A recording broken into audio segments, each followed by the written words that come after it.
Tribunal de Justiça por familiares do ministro Flávio Dino no Maranhão, o jornalista Luiz Pablo se tornou alvo do STF e da Polícia Federal.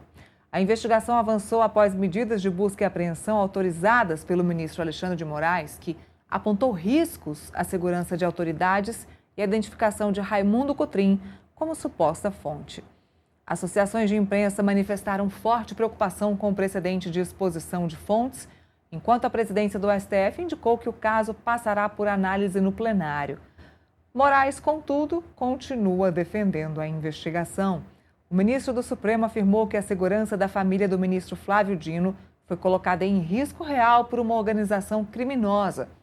Em declaração durante a sessão plenária desta quinta-feira, o ministro afirmou que uma investigação da Polícia Federal reúne indícios da prática de crimes, especialmente relacionados à compra e à divulgação de informações criminosas obtidas.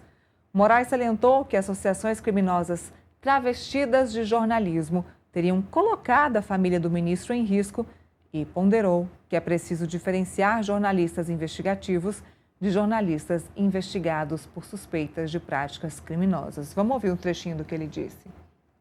Solidariedade ao ministro Flávio Dino e, mais do que isso, a toda a sua família, a sua esposa, Dana, seus filhos, cuja segurança foi colocada em risco real por uma organização criminosa, uma associação criminosa, uma prática ostensiva de vários crimes que estão sendo apurados, inclusive o crime de perseguição previsto no artigo 147-A do Código Penal, apontando principalmente, e aqui é o mais importante, o liame subjetivo entre os executores das infrações penais, inclusive com repasse de dinheiro entre eles, ou seja, com repasse de dinheiro para a prática da divulgação de informações criminosamente obtidas. Esse Supremo Tribunal Federal, como ressaltou o ministro Flávio Dino, defendeu a liberdade de imprensa em período de chumbo da ditadura.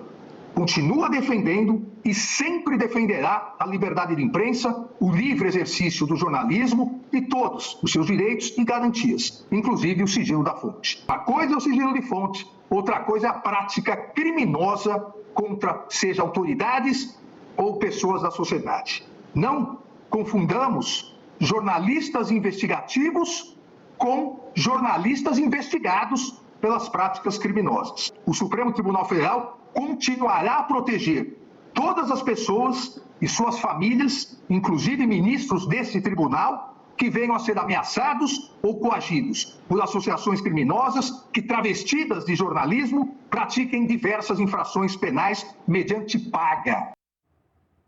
Deixa eu falar com o Felipe sobre esse assunto, porque o ministro estava ali irritado. Chega a se tornar um ator, ele estava interpretando o seu posicionamento no Supremo Tribunal Federal. É engraçado, Felipe, porque você imagina se isso vira moda. Se toda vez que o Supremo Tribunal Federal agora se tornar o tribunal inquiridor, é ele que vai entender quem é que deve, quem é que não deve ter o sigilo da fonte quebrado. Se um jornalista investigativo, por mais que esteja divulgando aí informações sobre o ministro da Suprema Corte, deve ser investigado. Agora, se eles entendem que a segurança do ministro Flávio Dino está sendo negligenciada, que está perigoso para o ministro Flávio Dino, por que não investigam apenas o jornalista? Precisa quebrar o sigilo da fonte? Isso não faz o menor sentido, Felipe. O ministro fala que há uma organização criminosa voltada, que o Cotrim, que é a fonte, a suposta fonte aí do jornalista Luiz Pablo, já formava uma organização criminosa, já tinha divulgado informações sobre o ministro Flávio Dino antes, mas fato é que a informação que foi divulgada, ela é de fato relevante. O ministro Flávio Dino estava utilizando veículos oficiais do Tribunal de Justiça do Maranhão para assuntos pessoais. Ele e a família dele. Ele negou, disse que há uma parceria entre o Supremo Tribunal Federal e o Tribunal de Justiça local do Maranhão para que ele possa usar um carro blindado quando estiver no Maranhão. Agora, Felipe, a gente está esquecendo de falar do mérito, né? Desde quando está previsto que o ministro do Supremo Tribunal Federal pode usar um carro blindado do Tribunal de Justiça do Estado? Isso para assuntos pessoais, para trabalho eu concordo que tem que ser mesmo. Agora, para assuntos pessoais, para que a família dele também possa usar, aí fica um pouco complicado defender o ministro Flávio Dino e a segurança da família dele. Aí vem uma segunda camada, que é a questão da quebra do sigilo da fonte. Se está insatisfeito da forma como um jornalista segue a sua investigação, vá atrás do jornalista, questione o jornalista. Agora, quebrar o sigilo da fonte para chegar nisso, não acho que seja o mérito. Imagina se isso vira moda daqui para frente. Vai ficar complicado exercer a função de jornalista aqui no Brasil, dependendo da biruta do vento que bate lá no Supremo Tribunal Federal. Fica complicado. Complicadíssimo, Nila. E a justificativa da Alexandre de Moraes é muito fraca. É fraca sobre todos os aspectos, né? Fraca sobre o aspecto jurídico, fraca sobre o aspecto argumentativo, né? Ninguém cai nessa narrativa da Alexandre de Moraes de falar que jornalista investigado, né, não tem direito ao sigilo de fonte. Isso não existe, né? O sustentáculo da democracia é a liberdade de imprensa. A imprensa tem sigilo de fonte.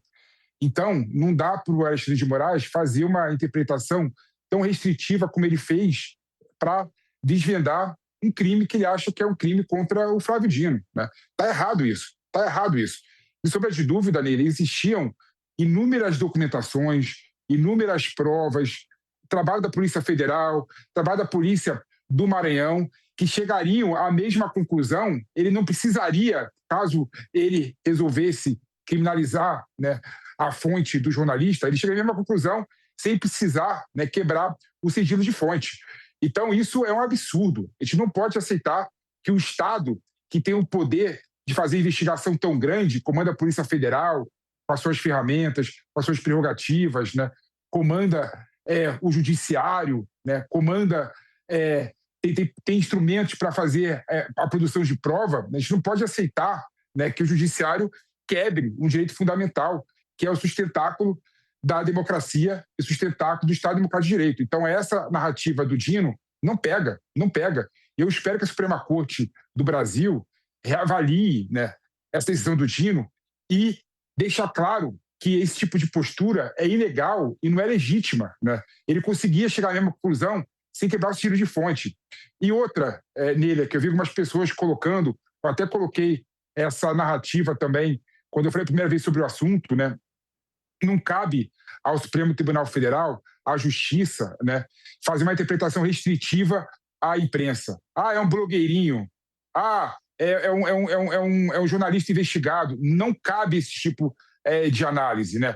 Quando o Supremo Tribunal Federal colocou na decisão dele que todo mundo, né, pode ser jornalista profissional, né, ainda mais em um mundo contemporâneo que as redes sociais e os portais de informação estão aí multiplicando, né? Não cabe ter uma interpretação restritiva e falar que tal pessoa não é jornalista, logo não deve ter o seu sigilo de fonte resguardado. Essa interpretação não cabe. Direitos fundamentais têm que ser interpretados sempre de forma extensiva, nunca de forma restritiva, como Alexandre de Moraes, que agora estou vendo que deve ter faltado a própria aula de direito constitucional que ele daria, né, na faculdade, não sabe, né? E você colocou um ponto bem importante, Neila.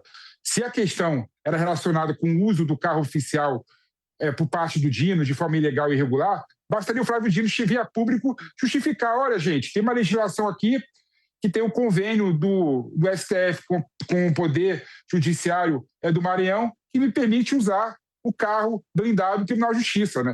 Basta ele se explicar, né? E ele não quis se explicar, quis ir para o modo mais rápido, que é o quê? Que é achacar o jornalista, achacar o cidadão, né, que quer obter informação clara sobre a conduta dele, né? Então, realmente, você vê que estamos indo muito mal, né? E aí, Neila, para terminar, você começa a entender as críticas que se faz ao Supremo Tribunal Federal e aqueles que se fazem ao próprio Alexandre de Moraes. Ele errou muito nesse ponto.